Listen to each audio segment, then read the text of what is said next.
আসসালামু আলাইকুম। আপনি কি জানেন, পবিত্র কোরআনে এমন এক দেবতার নাম নেয়া হয়েছে যার জন্য মানুষ তাদের নিজের কলিজার টুকরা সন্তানদের জ্যান্ত আগুনে পুড়িয়ে মারত। মক্কার কাবা শরীফে ৩৬০টি মূর্তি থাকা সত্ত্বেও আল্লাহ কেন সেগুলোর নাম না নিয়ে হাজার বছর আগে সুদূর সিরিয়ার এক রহস্যময় বাল দেবতার কথা উল্লেখ করলেন? কে এই বাল দেবতা? কেন আজও ইতিহাসে তার নাম শুনলে মানুষের বুক কেঁপে ওঠে? পবিত্র কোরআনের সূরা আস-সাফফাতের ১২৫ নম্বর আয়াতে আল্লাহ তাআলা সরাসরি প্রশ্ন ছুড়ে দিয়েছেন, তোমরা কি বালের আরাধনা করো আর শ্রেষ্ঠ সত্তাকে বর্জন করো? কোরআনের প্রতিটি আয়াতের পেছনে লুকিয়ে থাকে বিশাল এক ইতিহাস। আরবরা মূর্তি পূজা করত ঠিকই, কিন্তু তারা মূর্তিদের মানত আল্লাহর কাছে পৌঁছানোর মাধ্যম হিসেবে। তারা ভাবত এই মূর্তিগুলো আল্লাহর কাছে তাদের জন্য সুপারিশ করবে। কিন্তু এই বাল দেবতার বিষয়টি ছিল একদম আলাদা। মানুষ মনে করত আল্লাহ নয়, বরং এ বালয় সরাসরি তাদের বাঁচিয়ে রাখে, তাদের খাবার দেয়, জমিনে বৃষ্টি দেয়। শয়তান যখন মানুষের রিজিকে বা খাবারে হানা দেয়, মানুষ তখন সবচেয়ে বেশি ভয় পায় আর বিভ্রান্ত হয়। আর ঠিক এই কারণে আল্লাহ তাআলা সরাসরি এই মিথ্যা প্রভুর নাম ধরে মানব জাতিকে চ্যালেঞ্জ করেছেন। আজ আমরা উন্মোচন করব ইতিহাসের সেই ভয়ঙ্কর সত্য, যেখানে আল্লাহ নবী হযরত ইলিয়াস আলাইহিস সালাম একা দাঁড়িয়ে চ্যালেঞ্জ করেছিলেন ৫৫০ জন বন্ড পুরোহিতকে। এই ভিডিওর শেষে আপনি জানতে পারবেন আধুনিক যুগও আমরা কিভাবে অজান্তে এ বাল দেবতার উপাসনা করছি। চলুন ফিরে যায় ৩০০০ বছর আগের সেই রক্তমাখা ইতিহাসে। এই পুরো রহস্য বুঝতে হলে আমাদের ফিরে যেতে হবে আজ থেকে প্রায় ৩০০০ বছর আগে। অঞ্চলটার নাম ছিল প্রাচীন কানান বা শাম অঞ্চল, যা আজকে সিরিয়া, লেবানন ও ফিলিস্তিন। সেই সময়ের মানুষ ছিল পুরোপুরি কৃষির উপর নির্ভরশীল। তাদের বেঁচে থাকা, খাবার, গবাদি পশুর জীবন সবকিছুই নির্ভর করত আকাশ থেকে পড়া বৃষ্টির উপর। বৃষ্টি হলে ফসল হবে, মানুষ বাঁচবে, আর বৃষ্টি না হলে নেমে আসবে চরম খরা আর দুর্ভিক্ষ। মানুষের মনের এই যে দুর্বলতা, না খেয়ে মারা যাওয়ার এই যে ভয়, ঠিক এই জায়গাতেই আঘাত করল ইবলিস শয়তান।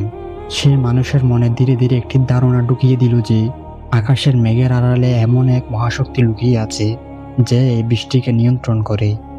আর এভাবেই জন্ম নিল প্রাচীন পৃথিবীর সবচেয়ে প্রভাবশালী মিথ, বাল দেবতা। প্রাচীন সেমিটিক ভাষায় বাল শব্দের অর্থ হলো মালিক বা প্রভু। মানুষ বিশ্বাস করতে শুরু করলো যে বাল হলো আকাশের দেবতা। তাকে তারা উপাধি দিল মেঘের আরোহী। তাদের ধারণা ছিল আকাশে যখন মেঘ ডাকে, সেটা আসলে বালের গর্জনের আওয়াজ। বাল যখন খুশি হয় তখন ওই জমিনে বৃষ্টি নামে। মানুষ তাদের নিজেদের হাতে বালের এক বিশাল মূর্তি তৈরি করলো। মূর্তিটির মাথায় ছিল ষাঁড়ের শিং, যা অসীম ক্ষমতার প্রতীক। মানুষ এক আল্লাহকে ভুলে গিয়ে নিজেদের হাতে বানানো পাথরের কাছে বৃষ্টি চাইতে শুরু করলো। কিন্তু বাল পূজা শুধু ফুল আর ফল দেবার মধ্যে সীমাবদ্ধ ছিল না। শয়তান মানুষকে কতটা নিচে নামাতে পারে, বাল পূজা তার সবচেয়ে বড় প্রমাণ। যখন ওই রাজ্যে বৃষ্টি বন্ধ হয়ে যেত, খরা দেখা দিত, তখন বালের পুরোহিতরা এক ভয়ঙ্কর ঘোষণা দিত। তারা বলতো, বাল দেবতা রেগে আছেন, তাকে শান্ত করতে হবে, আর তিনি সবচেয়ে প্রিয় বস্তুর রক্ত চান। আপনারা শুনলে শিউরে উঠবেন। সেই অন্ধকারের যুগে মানুষ নিজেদের হাসি খুশি নিষ্পাপ সন্তানদের জীবন তুলে দিত বালের মূর্তির সামনে। বিশাল এক তামার মূর্তির ভেতরে দাউ দাউ করে জ্বলত আগুন। সেই আগুনের লেলিহান শিখায় তারা তাদের আদরের সন্তানদের নিক্ষেপ করত। যখন আগুনের তাপে সন্তানরা চিৎকার করত, তখন চারদিকে বিকট শব্দে ড্রাম আর শিঙ্গা বাজানো হতো, যাতে শিশুদের সেই কান্নার আওয়াজ তাদের বাবা মায়ের কানে না পৌঁছায়। একবার ভাবতে পারেন, মানুষ কেবল একটু বৃষ্টির আশায়, একটু ফসলের আশায় নিজেদের চোখের সামনে নিজেদের সন্তানদের পুড়িয়ে মারত। শয়তান তাদের চোখে সেই পৈশাচিক কাজটিকে পুণ্য বা পবিত্র কাজ হিসেবে সাজিয়ে দিয়েছিল। এই জঘন্য বাল পূজার বেদে শুধু ক্যানানাইটদের মধ্যে সীমাবদ্ধ থাকেনি, এটি একসময় প্রবেশ করল বনি ইসরায়েলের মাঝেও। সময়টা ছিল রাজা আহাবের রাজত্বকাল। আহাব বিয়ে করেছিলেন ইজাবেল নামের এক বিদেশি রাজকন্যাকে। রানী ইজাবেল ছিল এই বাল পূজার ভীষণ কট্টর সমর্থক। রানী ইজাবেলের প্রভাবে পুরো ইসরায়েলে বালের শত শত মন্দির গড়ে উঠল। বালের সেবার জন্য নিয়োগ দেয়া হলো হাজার হাজার পুরোহিত। যারা এক আল্লাহর ইবাদত করত, তাদের খুঁজে বের করে নির্মমভাবে হত্যা করা হলো। আল্লাহর ঘরগুলো ভেঙে গুঁড়িয়ে দেয়া হলো। পুরো একটা জাতি এক আল্লাহর ইবাদত ছেড়ে দিয়ে বালের পায়ে মাথা নত করল। ঠিক এমন এক দম বন্ধ করা পরিবেশে, যেখানে সত্য কথা বলার অর্থই হলো মৃত্যুদণ্ড, সেখানে আল্লাহর আদেশে এসে দাঁড়ালেন এক মহান নবী, হযরত ইলিয়াস আলাইহিস সালাম। তিনি সোজা রাজপ্রাসাদে গিয়ে সেই পথভ্রষ্ট রাজা এবং সমাজের সামনে দাঁড়ালেন। তার হাতে কোনো সৈন্য বা অস্ত্র ছিল না, ছিল কেবল সত্যের আলো। তিনি তাদের চোখের দিকে তাকিয়ে এমন একটি কথা বললেন যা পবিত্র কোরআনে সূরা আস-সাফফাতে চিরকালের জন্য রেকর্ড হয়ে আছে। তিনি বললেন, তোমরা কি আল্লাহকে ভয় করো না? তোমরা কি বালকে ডাকো আর পরিত্যাগ করো শ্রেষ্ঠ সত্তাকে, যিনি আল্লাহ তোমাদের রব এবং তোমাদের পূর্বপুরুষদেরও রব। ইলিয়াস আলাইহিস সালাম খুব সহজভাবে তাদের বিবেককে আঘাত করলেন। তিনি বোঝাতে চাইলেন, তোমরা এমন একজনকে বৃষ্টির মালিক ভাবছ যে নিজেই একটা পাথর, যে নিজে নড়তেও পারে না। আর যিনি আসমান জমিন বানিয়েছেন, যিনি তোমাদের রিজিক দাতা, সেই আল্লাহকে তোমরা ভুলে গিয়েছ। কিন্তু ইলিয়াস আলাইহিস সালামের এই যৌক্তিক কথাগুলো শুনে সে সমাজ উল্টো হাসাহাসি করল। রানী ইজাবেল নবীকে হত্যার ষড়যন্ত্র করল। তারা অহংকার করে বলল, ভালোই আমাদের দেবতা, সেই সব কিছুর মালিক, তোমার কথা আমরা কেন শুনব? তখন ইলিয়াস আলাইহিস সালাম আল্লাহর হুকুম এক ভয়ঙ্কর ঘোষণা দিলেন। তিনি বললেন, আমার রবের কসম, আমার মুখের কথা ছাড়া আগামী কয়েক বছর এই জমিন এক ফোঁটা বৃষ্টিও পড়বে না, এমনকি শিশিরও পড়বে না। তোমাদের বাল দেবতা যদি সত্য হয় তবে তাকে বৃষ্টি নামাতে বলো। শুরু হলো ইতিহাসের অন্যতম ভয়ানক এক খরা। টানা 3.5 বছর আকাশ থেকে যেন আগুন জ্বলতে লাগলো, কিন্তু এক ফোঁটা বৃষ্টিও পড়ল না। মাঠের ফসল ফুলে ছাই হয়ে গেল। যে বালকে তারা বৃষ্টির দেবতা মনে করত, সেই বাল তাদের এক ফোঁটা পানিও দিতে পারল না। টানা 3.5 বছর আকাশে মেঘের একটা ছোট টুকরোও নেই। যে জমিন একসময় আঙ্গুর আর জলপাইয়ের বাগানে ভরপুর ছিল, তা এখন আক্ষরিক অর্থে একটি ভয়ানক মৃত্যুপুরীতে পরিণত হয়েছে। একটু ভেবে দেখুন তো অবস্থাটা। বালকে তারা মানত বৃষ্টির দেবতা হিসেবে। রানীর নির্দেশে পুরো রাজ্যে বালের নামে শত শত মন্দির বানানো হয়েছিল। দিনরাত সেখানে পুজো চলছিল। কিন্তু এই দীর্ঘ 3.5 বছরে তাদের সেই মেঘের আরোহী বাল দেবতা এক ফোঁটা পানিও আকাশ থেকে নামাতে পারল না। মাঠের ফসল তো দূরের কথা, মানুষের খাওয়ার পানিটুকুও শেষ হয়ে গেল। রাজা আহাব আর তার পাপিষ্ঠ স্ত্রী রানী ইজাবেল রাগে অন্ধ হয়ে গেল। তারা পুরো দেশ তন্ন তন্ন করে খুঁজতে লাগলো হযরত ইলিয়াস আলাইহিস সালামকে। তাদের ধারণা ছিল, এই ইলিয়াসের অভিশাপে তাদের দেবতার এই অপমান হচ্ছে, রাজ্যে এই খরা নেমেছে। কিন্তু আল্লাহ তার নবীকে খুব নিরাপদে লুকিয়ে রেখেছিলেন। যখন খরার চরম পর্যায়ে মানুষ আর পশু পাখি তৃষ্ণায় দুঃখে দুঃখে মরছে, তখন আল্লাহর হুকুম এলো। আল্লাহ ইলিয়াস আলাইহিস সালামকে বললেন, যাও, এবার রাজা আহাবের সামনে গিয়ে দাঁড়াও, আমি এই জমিনে আবার বৃষ্টি দেব। ইলিয়াস আলাইহিস সালাম ফিরে এলেন রাজার সামনে। বুক টান করে দাঁড়িয়ে বললেন, তুমি আর তোমার পরিবার এক আল্লাহকে ভুলে গিয়ে বালের পূজা করে পুরো জাতিকে ধ্বংসের মুখে ঠেলে দিয়েছ। আজ ফয়সালা হবে। পুরো ইসরায়েলবাসীকে আর বালের 450 জন পুরোহিতকে মাউন্ট কার্মেল পাহাড়ের চূড়ায় জড়ো করো। আজ প্রমাণ হয়ে যাবে কার খোদা সত্য।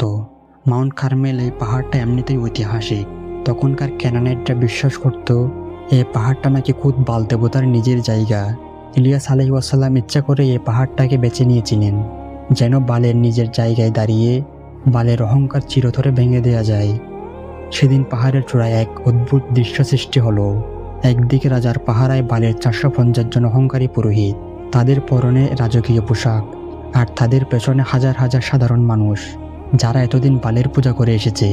আর অন্যদিকে একদম একা দাঁড়িয়ে আছেন আল্লাহর এক মহান নবী হযরত ইলিয়াস আলাইহিস সালাম। তার সাথে কোনো সৈন্য নেই, কোনো পুরোহিত নেই, কেউ নেই।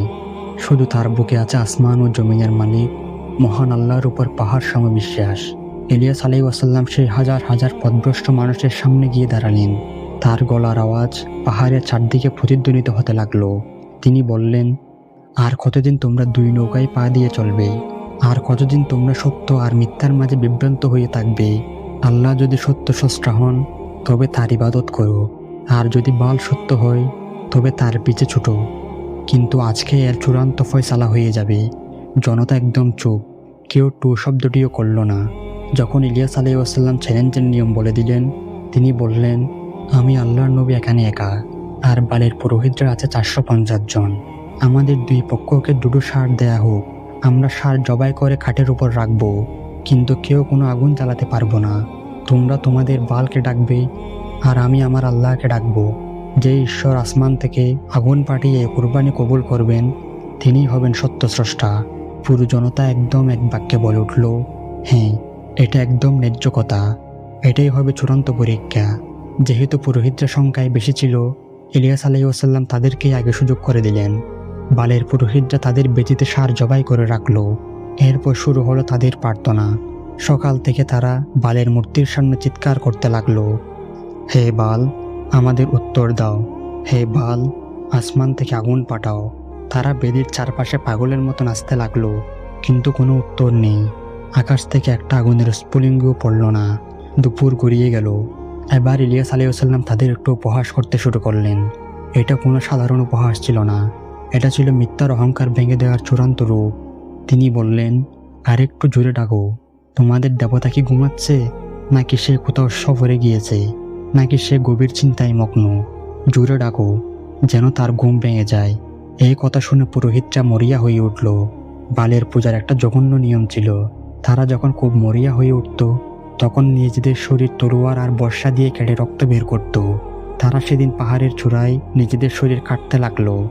রক্তে বেসে গেল বালের দেবতা। তারা সন্ধ্যা পর্যন্ত একটানা চিৎকার করলো, কিন্তু পিন পতন নীরবতা। কোনো শব্দ নেই, কোনো আগুন নেই, কোনো উত্তর নেই। যে বালকে তারা সর্বশক্তিমান ভাবত, সেই বাল একটা শুকনো কাঠেও আগুন ধরাতে পারল না। মিথ্যার আসল রূপ হাজার হাজার মানুষের সামনে নগ্ন হয়ে পড়ল। এবার এলো আল্লাহর নবীর পালা। সন্ধ্যা ঘনিয়ে আসছে। হযরত ইলিয়াস আলাইহিসসালাম সবাইকে বললেন, এবার তোমরা আমার কাছে আসো। বনী ইসরাইলের 12টি গোত্রের প্রতীক হিসেবে তিনি 12টি বড় পাথর দিয়ে আল্লাহর নামে কুরবানির স্থানটি নতুন করে তৈরি করলেন। খাটের উপর কুরবানির মাংস রাখলেন। এরপর তিনি এমন একটি কাজ করলেন যা দেখে উপস্থিত সবাই হতবাক হয়ে গেল। তিনি বললেন, বেদির চারদিকে একটি বড় গর্ত করো, আর 4টা বড় কলসি ভরে পানি নিয়ে এসো। 3.5 বছরের খরায় যেখানে খাবার পানি নেই, সেখানে অনেক কষ্ট করে সমুদ্র বা গভীর কূপ থেকে পানি আনা হলো। ইলিয়াস আলাইহিসসালাম বললেন, এই পানি কাঠের উপর আর মাংসের উপর ঢেলে দাও। তারা পানি ডালল। ইলিয়াস আলাইহিসসালাম বললেন, দ্বিতীয়বার ডালো। তারা আবার ডালল। তিনি বললেন, তৃতীয়বার ডালো। এত পরিমাণ পানি ডালা হলো যে পুরো বেদির কাঠ মাংস পানিতে ভিজে চুপচুপে হয়ে গেল। এমনকি চারপাশের গর্তটাও পানিতে ভরে গেল। একবার ভাবুন তো লজিকটা। ইলিয়াস আলাইহিসসালাম কেন এটা করলেন? কারণ শয়তানের অনুসারীরা সবসময় চালাকি খুঁজে। কেউ যেন বলতে না পারে যে কাঠের ভেতর আগে থেকে কোনো স্ফুলিঙ্গ বা আগুন লুকানো ছিল। সেটা প্রমাণ করার জন্য তিনি সবকিছু ভিজিয়ে দিলেন। ভেজা কাঠে তো পৃথিবীর কোনো স্বাভাবিক আগুনও লাগতে পারে না। আসমানি আগুন তো দূরের কথা। সবকিছু প্রস্তুত। চারদিকে হাজার হাজার মানুষের ভিড়। সবাই রুদ্ধশ্বাসে অপেক্ষা করছে। ইলিয়াস আলাইহিসসালাম বালের পুরোহিতদের মতো কোনো নাচানাচি করলেন না, চিৎকার করলেন না। তিনি খুব শান্তভাবে দাঁড়িয়ে আসমান ও জমিনের মালিকের কাছে হাত তুললেন। তার সে ঐতিহাসিক দোয়াটি বাইবেল এবং ইতিহাসের পাতায় আজও লেখা আছে। তিনি বললেন, হে আল্লাহ, ইব্রাহিম, ইসহাক আর ইয়াকুবের রব, আজ এই হাজারো মানুষের সামনে প্রমাণ করে দিন যে আপনিই একমাত্র সত্য স্রষ্টা। আর আমি যে আপনার আদেশে এসব কিছু করেছি সেটাও প্রমাণ করে দিন। হে আমার রব, আমাকে উত্তর দিন। এই পথভ্রষ্ট জাতিকে বুঝিয়ে দিন যে আপনি তাদের অন্তরকে আবার সত্যের দিকে ফিরিয়ে আনতে পারেন। আর এ ছোট্ট, শান্ত কিন্তু পাহাড় সম বিশ্বাসের দোয়া শেষ হতে না হতে আসমান থেকে ধেয়ে এলো এক প্রচণ্ড আগুনের শিখা। এটা কোনো সাধারণ আগুন ছিল না। চোখের পলকে সেই আগুন নেমে এসে বেদির উপরের মাংস, কাঠ, পাথর, মাটি সবকিছু পুড়িয়ে ছাই করে দিল।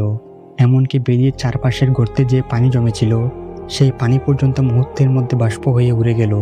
কোনো কিছুরই আর অস্তিত্ব রইল না। এই অভাবনীয়, অকল্পনীয় দৃশ্য দেখে সেই পাহাড়ের চূড়ায় দাঁড়িয়ে থাকা হাজার হাজার মানুষ থরথর করে কাঁপতে লাগলো। যে বাল সারাদিন একটি স্ফুলিঙ্গও দিতে পারল না, সেখানে আল্লাহর এক মুহূর্তের আগুনে পাথর পর্যন্ত ছাই হয়ে গেল। হাজার হাজার মানুষ যারা একটু আগ পর্যন্ত বালের নামে চিৎকার করছিল, তারা এখন ধুলোর মাটিতে পড়ে এক আল্লাহর সেজদায় কাঁদতে লাগলো। তারা সমস্বরে বলতে লাগলো, আল্লাহ একমাত্র সত্য স্রষ্টা, আল্লাহ আমাদের রব। শতাব্দীর পর শতাব্দী ধরে শয়তান যে মিথ্যা মূর্তির ভয় দেখিয়ে মানুষকে বোকা বানিয়ে রেখেছিল, হযরত ইলিয়াস আলাইহিসসালামের এক দোয়ায় সেই বাল দেবতার সমস্ত অহংকার, সমস্ত মিথ্যার প্রাসাদ বালুর মতো ঘুরিয়ে গেল। বালের সেই 450 জন পণ্ড পুরোহিত যারা দিনের পর দিন মানুষকে ধোঁকা দিয়ে আসছিল, তাদের সবাইকে সেদিন চরম শাস্তি দেয়া হলো। সত্যের আলোয় মিথ্যা চিরতরে নিশ্চিহ্ন হয়ে গেল। কিন্তু একটা বড় কাজ এখনো বাকি। 3.5 বছর ধরে আকাশ থেকে এক ফোঁটা বৃষ্টিও পড়েনি। মাটি ফেটে চৌচির, মানুষ আর পশু পাখি তৃষ্ণায় দুঃখছে। ইলিয়াস আলাইহিসসালাম বুঝতে পারলেন, জাতি যখন শিরক থেকে ফিরে এসে এক আল্লাহর কাছে আত্মসমর্পণ করেছে, তখন আল্লাহ তার রহমতের দরজা খুলে দেবেন। তিনি পাহাড়ের আরও উঁচুতে উঠলেন, মাটিতে মাথা ঝুঁকিয়ে আল্লাহর কাছে সেই প্রার্থনায় বসলেন, যে প্রার্থনার জন্য পুরো জাতি 3.5 বছর ধরে অপেক্ষা করেছিল। তিনি তার এক সেবককে বললেন, যাও, সাগরের দিকে তাকিয়ে দেখো কিছু দেখা যায় কিনা। সেবক একবার গেল, ফিরে এসে বলল, না, আকাশ একদম পরিষ্কার। ইলিয়াস আলাইহিসসালাম এবার বললেন, আবার যাও। এভাবে সে 7 বার গেল। 7ম বার ফিরে এসে সেবক তাকে অবাক হয়ে বলল, আমি সাগরের উপর মানুষের হাতের তালুর সমান ছোট্ট একটা মেঘ দেখতে পাচ্ছি। ইলিয়াস আলাইহিসসালাম সাথে সাথে রাজা আহাবকে খবর পাঠালেন, তাড়াতাড়ি তোমার রথ প্রস্তুত করো এবং পাহাড় থেকে নিচে নেমে যাও, নইলে প্রচণ্ড বৃষ্টি তোমাকে আটকে ফেলবে। দেখতে দেখতে সেই ছোট্ট মেঘের টুকরোটা পুরো আকাশ কালো করে ফেলল। প্রচণ্ড বেগে বাতাস বইতে শুরু করলো, আর তারপর 3.5 বছরের সেই ভয়াবহ করার অবসান ঘটিয়ে মুষলধারে বৃষ্টি নামলো। যে বাল দেবতা 3.5 বছর এক ফোঁটা পানিও দিতে পারেনি, আল্লাহ তাআলা এক মুহূর্তের মধ্যে আসমান থেকে রহমতের অজর দ্বারা বইয়ে দিলেন। জমিন আবার বেঁচে উঠল। কিন্তু রাজা আহাব যখন প্রাসাদে ফিরে রানী ইজাবেলকে সব ঘটনা খুলে বলল, কিভাবে আগুন নেমেছে, কিভাবে বালের পুরোহিতদের হত্যা করা হয়েছে, তখন রানী রাগে অন্ধ হয়ে গেল। সেই সত্যকে মেনে নেয়ার বদলে অহংকারে ফেটে পড়ল। সে শপথ করল, আগামী 24 ঘন্টার মধ্যে সে ইলিয়াস আলাইহিসসালামকে হত্যা করবে। ইলিয়াস আলাইহিসসালাম বুঝতে পারলেন, এই পাপিষ্ঠ রানী আল্লাহকে ভয় করে না। তিনি তখন আল্লাহর হুকুমে সেই জায়গা ত্যাগ করে মরুভূমির দিকে চলে যান। তখন পরে অন্য আরেকজন নবী হযরত ইলিয়াস আলাইহিসসালাম তার স্থলাভিষিক্ত হলেন। আর সেই অহংকারী রানী ইজাবেল এবং রাজা আহাবের পরিণতি হয়েছিল অত্যন্ত করুণ ও ভয়াবহ, যা ইতিহাসের পাতায় চিরকাল এক অভিশাপ হিসেবে লেখা আছে। হয়তো ভাবছেন, এই প্রাচীন গল্প আমাদের জন্য কেন? আমরা তো আর মূর্তির সামনে মাথা নত করি না। কিন্তু সত্যটা হলো, বাল শুধু পাথরের কোনো মূর্তি নয়, এটি হলো এক অন্ধ নির্ভরতার নাম। 3000 বছর আগে মানুষ বৃষ্টির আশায় তাদের সন্তানদের আগুনে দিত। আজ আমরা কেরিয়ার আর স্ট্যাটাসের নেশায় আমাদের সন্তানদের সময়, নৈতিকতা আর আখিরাতকে কি বিসর্জন দিচ্ছি না? একটু বেশি ইনকাম বা প্রমোশনের জন্য যখন আমরা আল্লাহর হুকুমকে অমান্য করি, তখন আমাদের সেই চাকরি বা ব্যাংক ব্যালেন্স হয়ে দাঁড়ায় আমাদের আধুনিক বাল দেবতা। আমরাও সেই প্রাচীন মানুষদের মতোই রিজিকের বইয়ে দিশাহারা হয়ে পড়ি। ভুলে যায় যে রিজিক কোনো বসের হাতে নয়, বরং আরশের মালিকের হাতে। ইলিয়াস আলাইহিসসালামের সেই অমর প্রশ্নটি আজ আমাদের জন্য, আর কতদিন তোমরা 2 নৌকায় পা দিয়ে চলবে? আসুন, হৃদয়ে লুকিয়ে থাকা অদৃশ্য মূর্তিগুলো ভেঙে ফেলি। মনে রাখি, যিনি 3.5 বছরের মরুভূমিতে রহমতের বৃষ্টি নামাতে পারেন, আপনার জীবনের কঠিন সময়েও তিনিই যথেষ্ট। আজকের এই কাহিনীটি আপনার বিবেককে কতটা নাড়া দিয়েছে তা কমেন্টে জানান। ভিডিওটি ভালো লাগলে শেয়ার করুন, যাতে অন্যরাও এই ইতিহাস থেকে শিক্ষা নিতে পারে। পরবর্তী ভিডিওতে দেখা হবে ইনশাআল্লাহ।